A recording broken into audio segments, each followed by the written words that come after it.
তো মুসা আলাইহিস সালাম আল্লাহকে জিজ্ঞাসা করছিলেন, তুকাল্লিমু মাই হাল তুকাল্লিমু আহাদান গায়রি, আমার সাথে কথা বলেন, কারোর সাথে বলবেন? তো আল্লাহ প্রশ্ন করছে, মুসা আলাইহিস সালাম তুমি কোথায়, আমি কোথায়? তো মুসা আলাইহিস সালাম ভাবছিলেন আল্লাহ মনে হয় চূড়াই হবে, আমি পদদেশে হব। তো আল্লাহ বলে, না, বাইনি ওয়া বাইনাকা হিজাব, আমি চূড়ায় না, তুমি পদদেশে বটে, আমি চূড়ায় না, তোমার আমার মাঝে পর্দা।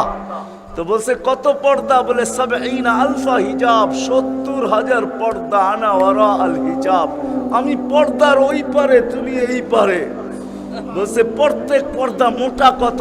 আলফা সানা, ১,০০০ বৎসরের মোটা।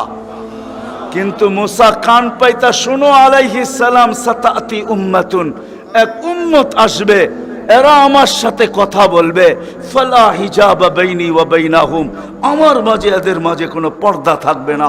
বলছে সেই উম্মত কোন উম্মত?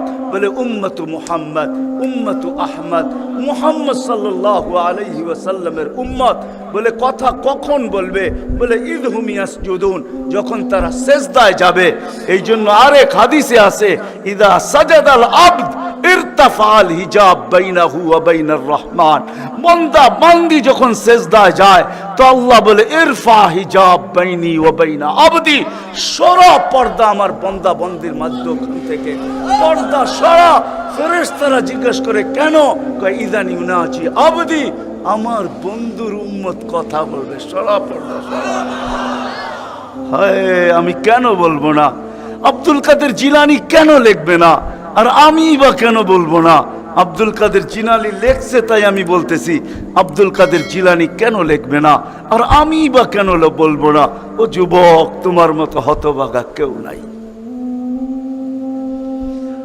ও নারী, তোমার চেয়ে হতভাগা কেউ নাই।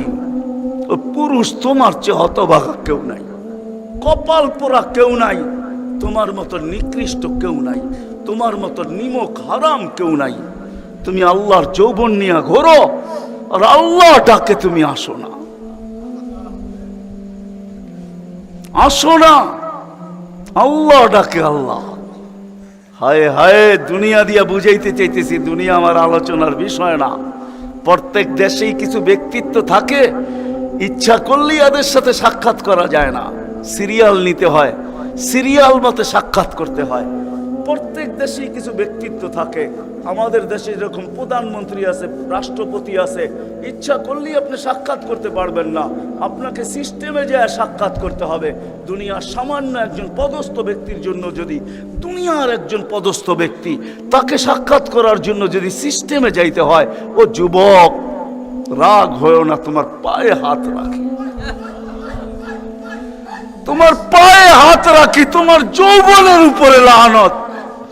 মালিকুল মুলুক তোমাকে ডাকতেছে আর বলতেছে কোনো সিস্টেম নাই, আয় আয় আয় আয়, আসাজিদু ইয়াসজুদু আলা কাদামাইর রহমান, তুই মাথা রাখতে দেরি, আমার কুদরতি পায়ের নিচে যাইতে দেরি হবে না।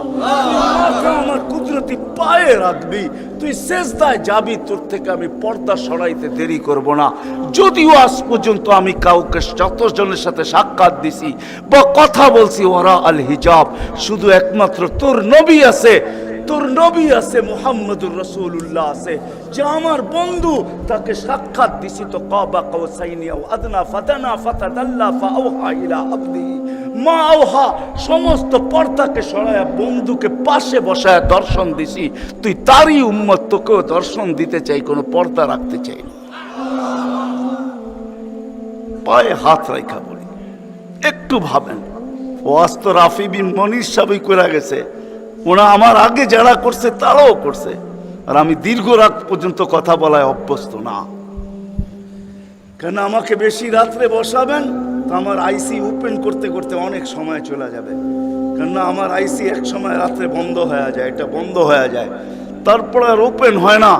ওপেনের আগে যদি বসাবেন তো ফজর পর্যন্ত নিয়ে যেতে পারবেন, এটা ওপেনই থাকবে আর বন্ধ হবে না। দীর্ঘ রাত পর্যন্ত ওয়াজ করা আমি অভ্যস্ত না। 10:30টার পরে আমাকে বসাইছেন, বিদায় আমার আইসি অফ হয়ে গেছে, বিদায় কথা লম্বা হবে না। আর লম্বা কথা আমি পছন্দ করি না। কথা লম্বা হইলেই যে অনেক কিছু হবে এমন না, অল্প হোক কিন্তু দিলে গাত হোক, গঠনমূলক হোক। তো যেটা বুঝাইতেছিলাম, যেইখান থেকে বাহির হয়ে চলে গেছে। 100 বছর আগে যারা ছিল ওরা আজকে নাই, আবার আজকে যারা আছি 100 বছর পরে তারা থাকবো না।